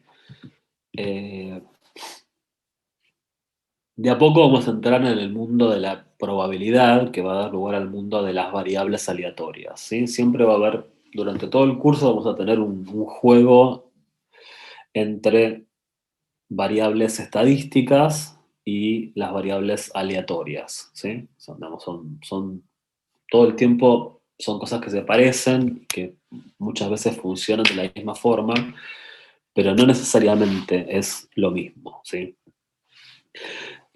Hablando un poquito más en general, nosotros lo que hacemos es, a través de la matemática, crear modelos matemáticos, ¿sí? Modelos que tratan de explicar fenómenos de la vida cotidiana o no tan cotidiana. Qué sé yo, estamos hablando de un agujero negro, no es tan cotidiano, pero es un fenómeno observable. Y lo que hacen los astrónomos es crear modelos para tratar de explicar la realidad, ¿sí? En general hay dos tipos de modelos. Están los modelos deterministas y los modelos estocásticos. Los modelos deterministas son aquellos en donde, si yo conozco las condiciones en las cuales se va a ejecutar un experimento, puedo predecir sin mucho error el resultado, ¿no? Digamos, las condiciones, si yo conozco las condiciones, automáticamente voy a estar en condiciones de decir cuáles van a ser los resultados de ese experimento, ¿no? No piensen en un experimento como un laboratorio donde sale un mito de un tubo de ensayo, ¿no? Un experimento puede ser ir al banco a sacar un préstamo, ¿no? Y si vos sabés que te van a hacer el préstamo, te lo van a dar por el sistema francés y te van a cobrar una tasa de interés del 50% y pediste en el banco 500.000 pesos, bueno, el resultado es apretar un botón porque eso es un modelo determinista, ¿sí? digamos, vos conociendo las condiciones en las cuales se va a ejecutar ese experimento financiero, vos podés predecir a través de un modelo matemático cuál va a ser el resultado. El tema es que no todo funciona desde esa forma, ¿no? Qué sé yo, si yo, por ejemplo, si yo tiro una tiza, si yo sé la velocidad con que la tiro, el ángulo con el que sale, voy a poder predecir la trayectoria de la tiza y dónde va a caer. Bueno, eso es un modelo determinista. Pero hay situaciones digamos, observables en la realidad en donde nosotros podemos conocer las condiciones del experimento, pero el resultado tiene una característica que tiene que ver con el azar o que tiene que ver con, quizás un poco mejor dicho, lo aleatorio, ¿sí? O sea, donde no podemos, aún conociendo las condiciones iniciales del experimento, no conocemos, no podemos predecir, ¿sí?, exactamente cuál va a ser el resultado, ¿sí? Eso lo podemos, puede ser desde una cosa simple como tirar una moneda y no sé si va a salir cara o va a salir seca, o si mañana el Banco Central sube la tasa de interés y vamos a ver qué efecto provoca eso en el público al renovar plazos fijos o no renovarlos, ¿sí? O sea, el Banco Central tiene un instrumento que lo ejecuta, pero no necesariamente va a conocer de manera totalmente predecible cuál va a ser el resultado de ese experimento, ¿sí? Entonces hay muchos eventos de la vida cotidiana o no tan cotidiana en donde, aún conociendo las condiciones experimentales, el resultado no es algo que se pueda predecir en principio con certeza, ¿sí? Y eso da lugar yo lo que quiero que vayamos revisando ahora son un par de palabritas importantes que ustedes necesitan tenerlas claras, ¿sí? ¿Qué es un experimento aleatorio? O sea, los modelos estocásticos, o sea, esta forma que tenemos nosotros de encarar los modelos matemáticos, o sea, la forma determinista o la forma estocástica, los modelos estocásticos trabajan con experimentos aleatorios, ¿sí? Un modelo estocástico es adecuado cuando estoy en presencia de un experimento aleatorio. Ahora, no cualquier cosa constituye un experimento aleatorio, ¿sí? Ustedes deberían recordar de estadística 1 o de la secundaria, en todo caso, que para que un experimento, para que un evento se considere aleatorio, es algo que tiene que poderse repetir de alguna manera, dicen, de forma indefinida, sin cambiar las condiciones. O sea, es algo que, no sé si es de forma indefinida, es como muy fuerte, pero sí es algo que yo puedo repetir una gran cantidad de veces, ¿sí? Y preservando las condiciones más importantes de ese experimento, ¿no? Por ejemplo, no sé, la cantidad de mensajes de WhatsApp que me llegan a mi celular todos los días, en ese sentido, cumple con la condición esta de experimento aleatorio, ¿sí? O sea, yo todos los días puedo repetir de forma indefinida, todos los días, contar cuántos mensajes de WhatsApp me llegan. Y, digamos, si es un día normal, puedo considerar que las condiciones del experimento no cambian. ¿Qué sería un día normal? Y un día normal sería, no sé, el día de mi cumpleaños, ¿no? Que por ahí la gente me escribe más, o un día que hubo, no sé, una catástrofe en donde la gente se preocupa y empieza a mandar mensajes preguntando cómo están los demás, pero si sacamos a los días que no son normales, los días que no son atípicos,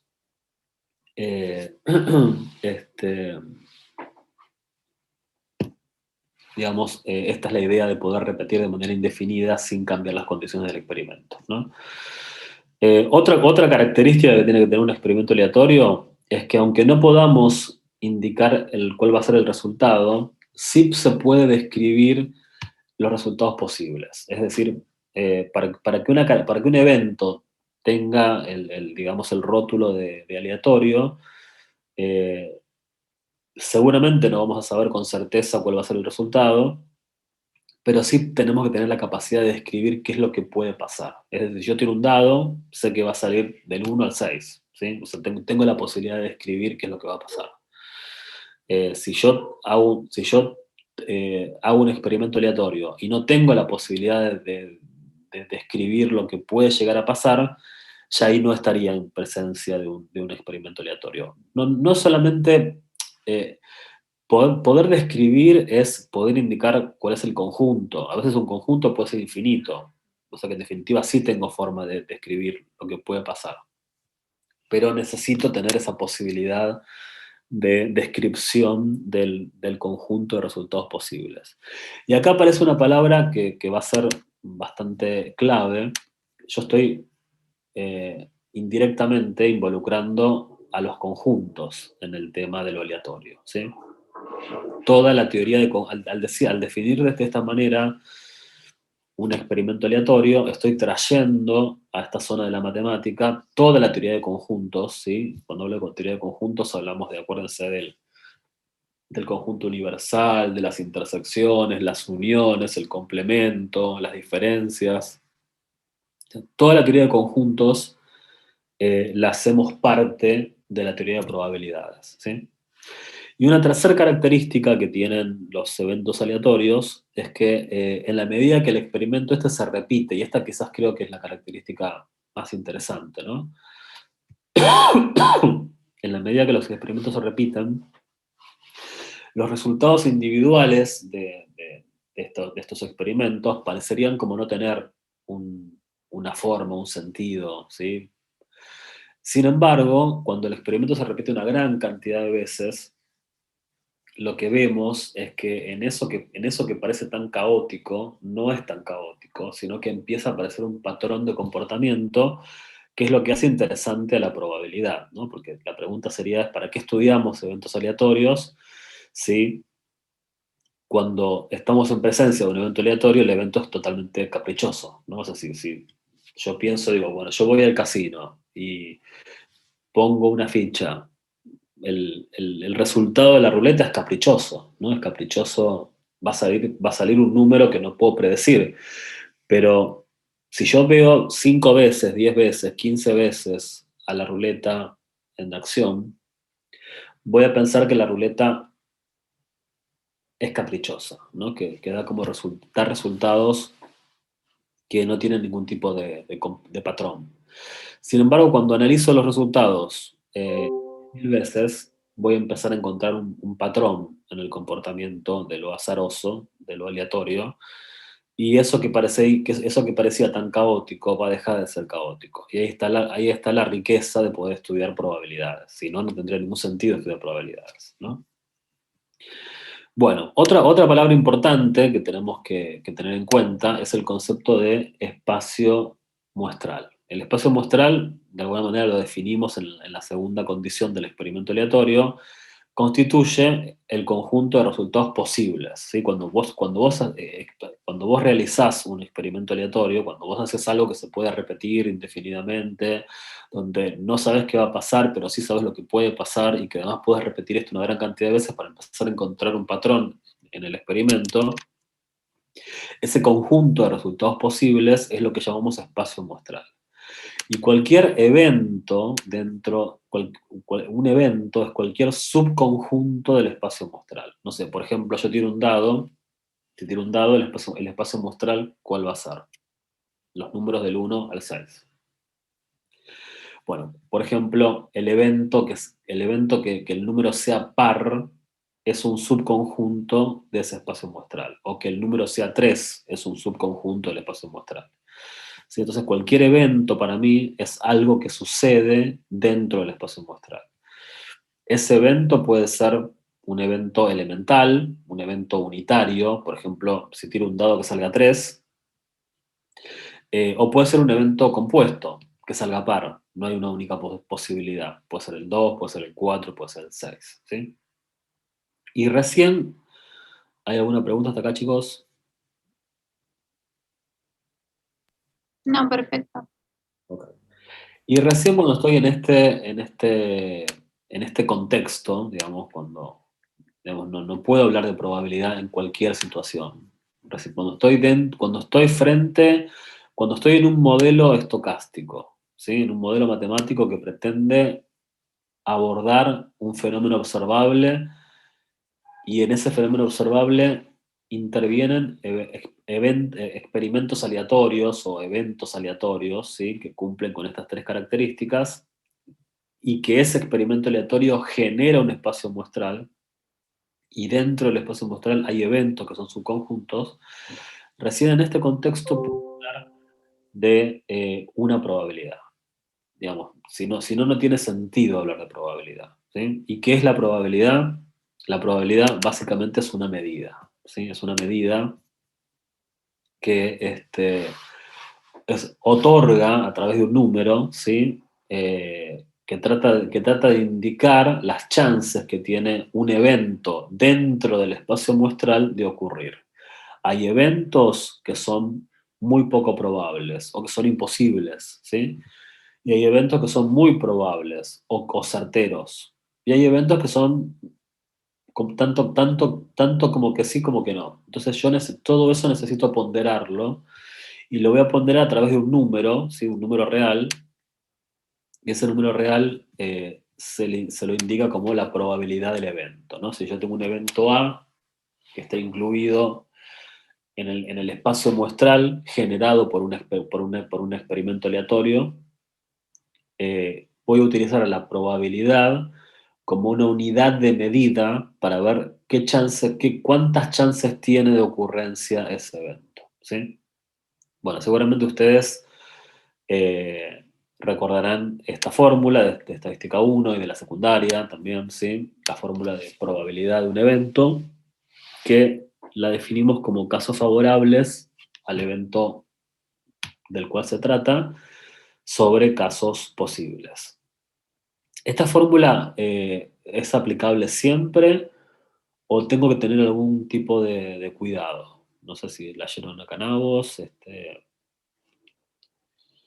¿Esta fórmula se puede aplicar en cualquier contexto? ¿Hay alguna restricción, alguna limitación?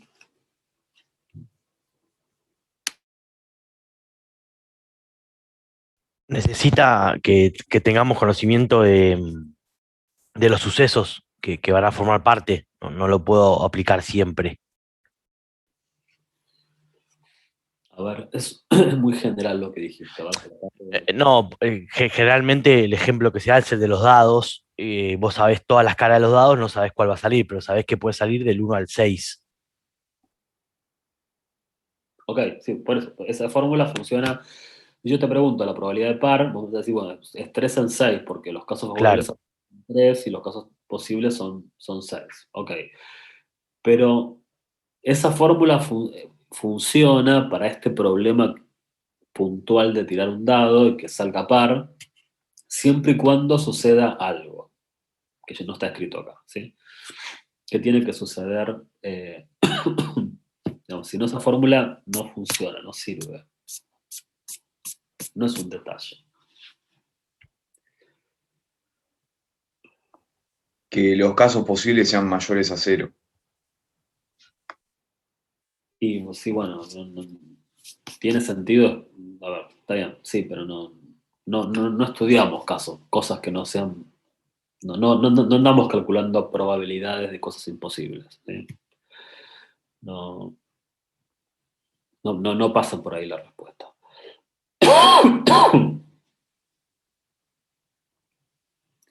Tiene que ver con ¿El espacio muestral es finito? ¿A eso se refiere? Bueno, ese es un punto importante, ¿no? Porque, digamos, si yo tengo que dividir por casos posibles, necesito contarlos, ¿tá? Entonces, que el espacio muestral sea finito, al menos para algún tipo de eventos, digamos, para que esta fórmula funcione, o podríamos decir, esta fórmula funciona siempre y cuando el espacio muestral es finito, porque tengo que dividir por la cantidad de casos. Por lo tanto, tengo que poder contarlos, ¿sí? Eso está bien. Y además, ¿qué pasa ya que hablamos de un espacio muestral finito, qué pasa con los con las realizaciones individuales de ese espacio muestral, digamos, con todas las posibilidades dentro del espacio muestral tomadas en su manera más simple, es decir, de manera aislada, ¿no? Por ejemplo, que salga 1, que salga 2, que salga 3, por separado. ¿Cómo tienen que ser todas esas individualidades de los eventos para que esta fórmula tenga sentido? Los eventos tienen que ser equiprobables. Bien, equiprobables, exacto. Digamos, esta fórmula tiene sentido en la medida que los eventos elementales del espacio muestral, los eventos elementales me refiero a los subconjuntos unitarios, ¿sí? Por ejemplo, si los resultados posibles son 6, bueno, cada uno de esos 6 resultados posibles tienen que tener la misma chance de ocurrencia. Por ejemplo, ¿qué significaría que no tengan la misma chance de ocurrencia? Si hay una cara del dado que está cargada, es decir, si yo al dado de 6 caras, una de las caras pesa más, le puse, no sé, un material que hace que ese lado pese más. Cada vez que yo lo tire, esa cara que pesa más va a tender a caer más. Por lo tanto, va a romper la equiprobabilidad, ¿sí? Va a romper esa necesidad que yo tengo de que la probabilidad, el 100% de la ocurrencia, se reparta proporcionalmente a los casos posibles, ¿sí? O sea, para que esta fórmula funcione, necesitamos que los eventos elementales sean equiprobables. Si no, no va a funcionar, ¿sí? Imagínense que vos adentro de una caja tenés 3 bolitas, una chiquita, una mediana y una grande. Y no sé, yo te digo, bueno, ¿cuál es la probabilidad de que metas la mano y saques la bolita chiquita? Y vos me decís, y la probabilidad es 1 en 3, porque tengo una bolita chiquita en 3 bolitas. No funciona la fórmula, porque la bolita chiquita, por ser más chiquita, es la que tiene menos chance de ser agarrada. Por lo tanto, la fórmula no está funcionando. No es 1/3 la probabilidad. ¿Por qué no está funcionando? Y no está funcionando porque se rompió la equiprobabilidad entre los eventos elementales que están adentro de la bolsa. Los eventos elementales serían bola chiquita, bola mediana, bola grande, ¿sí? Bueno, teniendo en cuenta que lo que dijo el compañero, que el espacio muestral es finito, y teniendo en cuenta que los eventos elementales son equiprobables, esta fórmula, que es la primera aproximación que tenemos para calcular una probabilidad, genera estas propiedades, ¿no? Que la probabilidad de un evento es mayor o igual a 0. En el caso, digamos, que no haya casos favorables, va a ser 0 dividido los casos posibles, eso da 0. Y en el caso de que cualquier caso, cualquier realización del espacio muestral me sirve en términos del evento A, los casos favorables coincidirían con los casos posibles, por lo tanto, la cuenta me daría 1, ¿sí? Es decir, que la probabilidad es un número que fluctúa entre 0 y 1, ¿sí? Pero la probabilidad, repito, es una medida. Es una medida y es una medida que no necesita unidades. Digamos, por eso a veces cuesta imaginarse la probabilidad como una medida, porque uno tiende a asociar las medidas con unidades, ¿no? Pero en realidad acá, como es un rango tan chico de valores entre 0 y 1, no necesito andar pasando de un sistema al otro de medición, ¿sí? Por lo tanto, a veces la probabilidad puede expresarse como un porcentaje, porque cualquier número puede expresarse como un porcentaje, ¿sí? Por lo tanto, si la probabilidad va entre 0 y 1, como porcentaje va entre 0 y 100%. Y obviamente la probabilidad del espacio muestral, la probabilidad de que suceda algo de lo que puede suceder, es el 100%, es 1, ¿sí? Bueno, estos son básicamente lo traje. Yo doy por descontado que ustedes todo esto ya lo saben, pero es importante que refresquen el vocabulario, ¿no? El vocabulario es qué es un experimento aleatorio, cuáles son las características, qué es un espacio muestral, qué es un evento, qué es una probabilidad, cómo se calcula una probabilidad. Y las propiedades elementales de una probabilidad que están escritas acá. Algo muy rapidito, bueno, sin querer. Tirar un dado es muy fácil, ¿sí? Pero si tiramos 2 dados, ¿no? Ahí por ahí se complica levemente la cosa. ¿Cuántos son los eventos elementales que tenemos al tirar 2 dados? Si tiro un dado tengo 6, del 1 al 6. Si tiro 2 dados, ¿cuántos eventos elementales hay? O dicho de otra manera, ¿cuál es el 6 por 6. ¿Cuál es el conjunto de resultados posibles? ¿No? Escuché 12. ¿Escuché? Ah, no, hay que 36, elevarlo al ¿no? cuadrado. No, hay que elevarlo al cuadrado. Bueno, 36, ¿no? Digamos, no vamos a meter el misterio mucho. Son 36 casos posibles. En principio, no sé. Estoy preguntando. Pero les pregunto, ¿es lo mismo que si me sale el 1 y el 2? Porque, a ver, cada dado puede conectarse con el otro dado. Pero, por ejemplo, el 1 y el 2, y el 2 y el 1, ¿es un mismo evento elemental? ¿Son dos eventos elementales distintos? ¿Cómo lo pienso eso? Los eventos elementales no eran los que combinaban, que eran los mismos, como por ejemplo el 1 del 1, el 2 del 2, el 3 del 3. A ver, ¿no? El evento elemental, acá estoy combinando cosas, pero cuando yo tiro un dado no combino nada, sale del 1 al 6, ¿sí? El evento elemental es tomar a los conjuntos unitarios del conjunto espacio muestral, ¿sí? Tomarlos de manera aislada, si querés. Yo pregunté, ¿cuántos resultados posibles hay al tirar un dado? Y 2 me respondieron 36, con mucha seguridad. ¿Sí? Entonces, si hay 36, mi pregunta siguiente es, ok, ¿estos son los 36 eventos elementales? O sea, y la pregunta que sigue es, este 1, 2, y este 1, 2, este 1, 2 que tengo acá, y este 2, 1, ¿son distintos? ¿Es lo mismo? ¿Hay que tratarlos de manera diferente? Son distintos. O depende, Depende de qué. y no sé, depende de las condiciones que uno impone donde tira los dados, sí.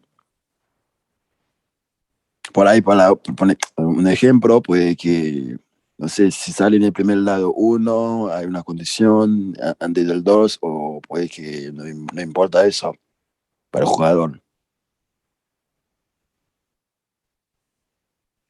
No sé, yo acá tiré 2 dados, tiré 2 dados al mismo tiempo, y cayeron. Y salió... Al mismo tiempo, entonces no. No te entendí bien. Digo, si tiramos los 2 dados al mismo tiempo, entonces es lo mismo. Para vos, o sea, si tiro al mismo tiempo, estos 2 eventos serían no serían dos, no serían 2 eventos, sería uno solo. Sí. Pero depende de qué estés buscando. Si buscas que la suma sea 3, sí es lo mismo. No entremos todavía que estoy buscando. Chicos, vamos a lo más simple. Tiré 2 dados y cayeron 2 dados. La pregunta es, ¿cuántas posibilidades tengo de resultados posibles? No sumemos, no multipliquemos. Yo quiero que estemos todos seguros si tenemos realmente 36 casos, como está indicado acá en la tabla, que fue la primera respuesta que me tiraron ustedes.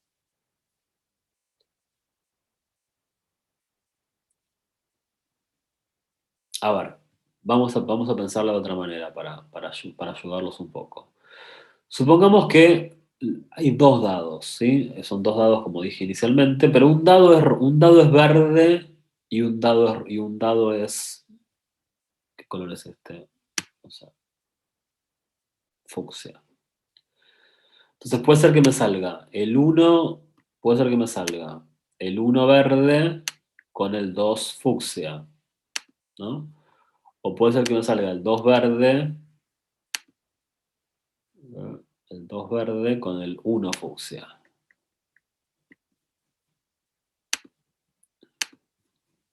Entonces le vuelvo a hacer la pregunta. ¿Estos 2 casos son iguales?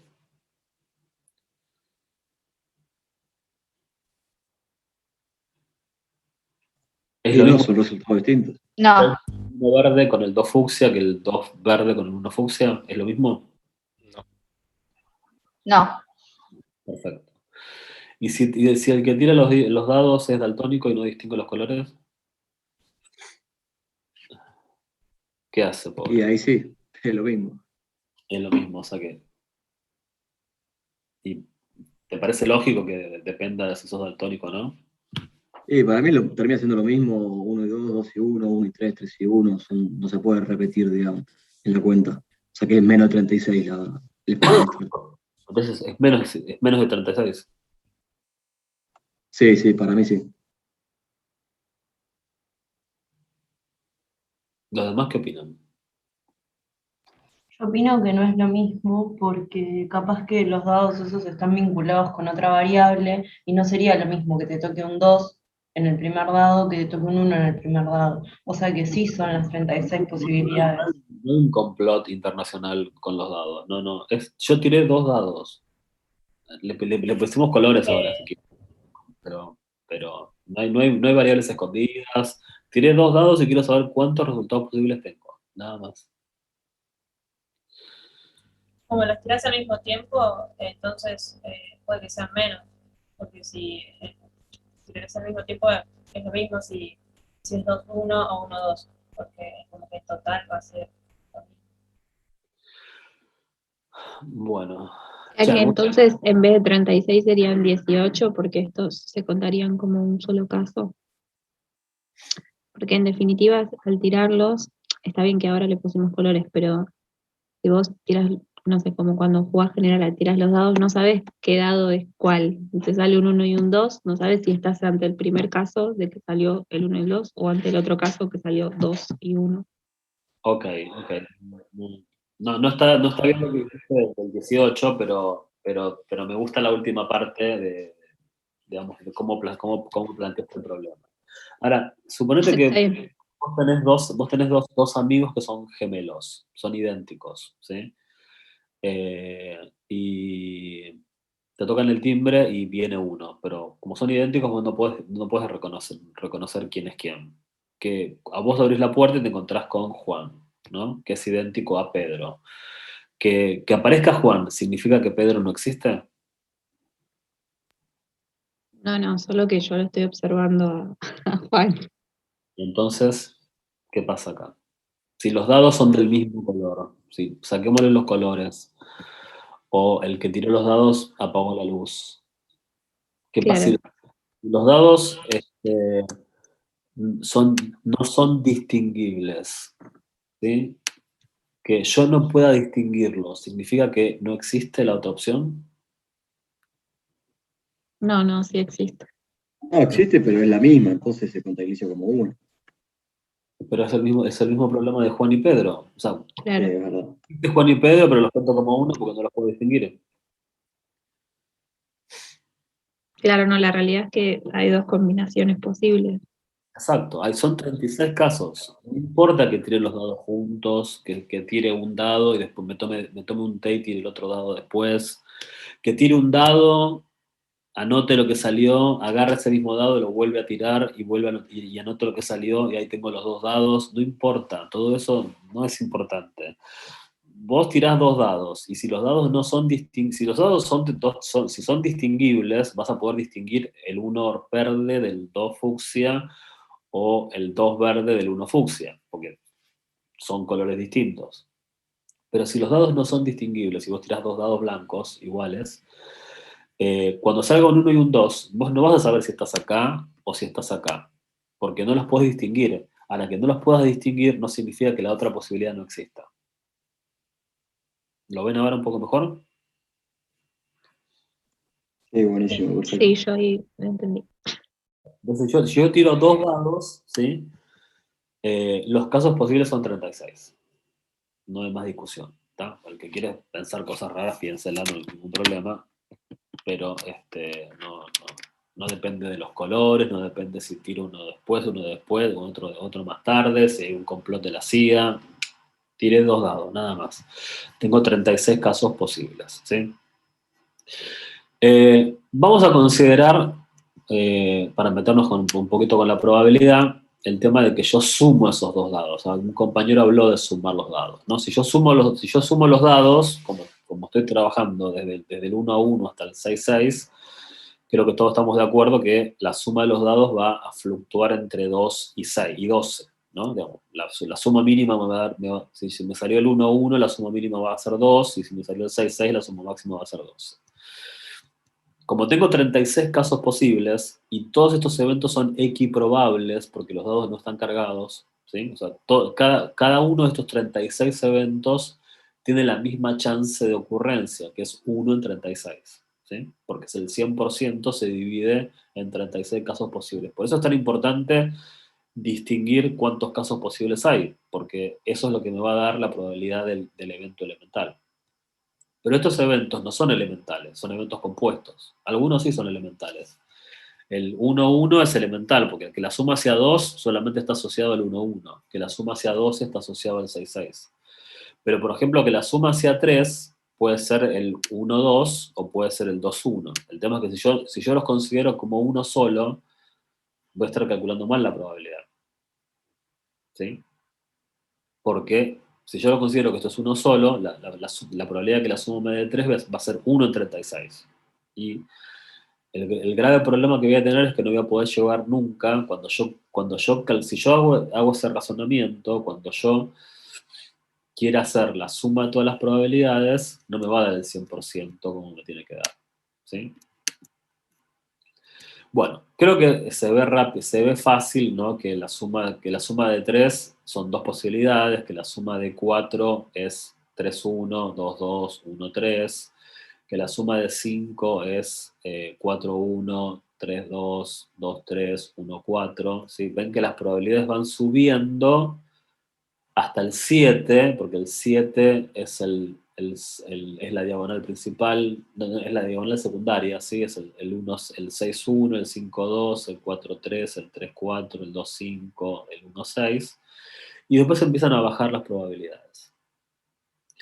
Por lo tanto, la pregunta que yo les haría ahora es, si nosotros ahora tiramos 30, nos ponemos, cada uno de ustedes se pone a tirar 36 veces dos dados. Vamos a observar exactamente, o si quieren parecido, que voy a tener 6 veces que la suma me va a dar 7. ¿Qué dirían? No, te puede salir distinto. Ok, lo más probable es que no me pase, ¿no? Entonces la pregunta que hago es, ¿para qué sirven las probabilidades si cuando yo tiro 36 veces dos dados no me da 6 veces que la suma es 7? ¿Para qué sirve entonces? Pues en promedio, o sea, si tirás 1000 veces, ahí sí te vas a acercar a eso. Ok, eso es lo que dijimos al comienzo, ¿no? Que dice, en la medida que el experimento se repite, los resultados individuales parecen ocurrir en forma azarosa, sin embargo, si el experimento se repite un gran número de veces, aparece un patrón definido o regularidad, ¿sí? Que es lo que decía el compañero recién, ¿no?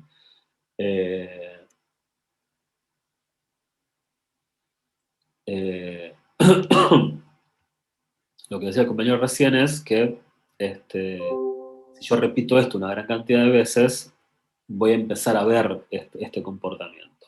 Bueno, normalmente en la cursada regular nosotros hacemos esto, nos ponemos a tirar dados, ¿sí? Una gran cantidad de veces. No dados de verdad, sino tiramos dados virtuales usando un programa virtual, ¿sí? Si alguno recursó conmigo, lo hizo seguramente, ¿no? ¿Hay algún recursante acá que hizo este experimento conmigo? Sí, yo lo hice. Ok, buenísimo. Acá tengo los resultados del curso 6 y del curso 7 de este cuatrimestre, de este año, del primer cuatrimestre. Fíjense, el curso 6 tiró 690 veces dos dados y acá tienen los números, ¿sí? Digamos, la frecuencia observada de salida del 2, del 3, de la suma me refiero, ¿no? La suma 2, la suma 3, la suma 12. Acá tienen la frecuencia. Fíjense que lo que más se observa es 123 veces la suma fue 7. Acá tienen la frecuencia real y la frecuencia esperada a través de para 690 tiradas, para 690 tiradas, está bien lo que dije. Fíjense este gráfico de barras donde tienen lo que se espera, que es lo azul, y lo que se observa es lo rojo. Fíjense como para 690 es poco, ¿sí? Y ya se comporta bastante como tiene que comportarse. Y acá tienen lo que pasó con el curso 7, ¿sí? Que tuvieron 810 tiradas. Pasó lo mismo, ¿sí? Fíjense que lo que más se observa es que la frecuencia, 128 veces la suma fue 7.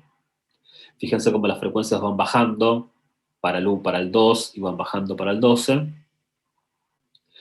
Y de vuelta, si hacemos un gráfico de barras con la frecuencia, con lo observado y lo esperado, fíjense cómo el comportamiento es parecido y la simetría que presentan las dos curvas, ¿sí? Entonces, digamos, normalmente lo hacemos esto en los cursos regulares, pero acá no tenemos tiempo, chicos, para hacerlo, ¿no? Entonces, ¿cuál es la conclusión? Bueno, cuando mezclamos la realidad con la probabilidad que es teórica, ¿sí? Cuando yo calculé probabilidades, estas probabilidades que calculé acá, no tiré ningún dado. Simplemente me fijé en los posibles resultados, ¿sí?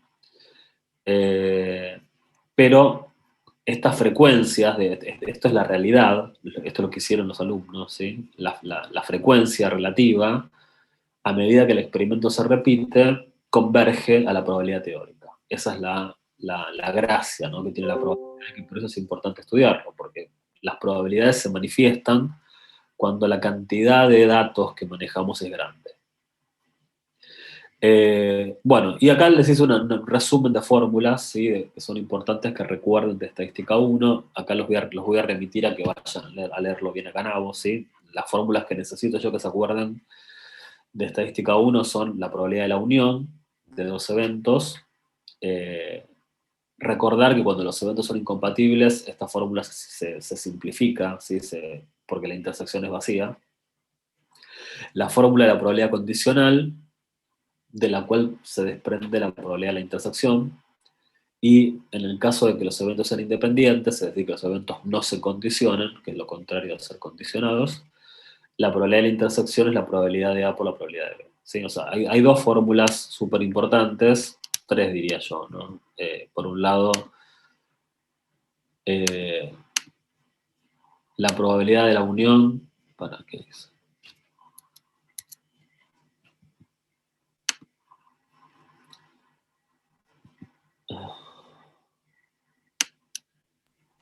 ¿Está en el campus el Word este?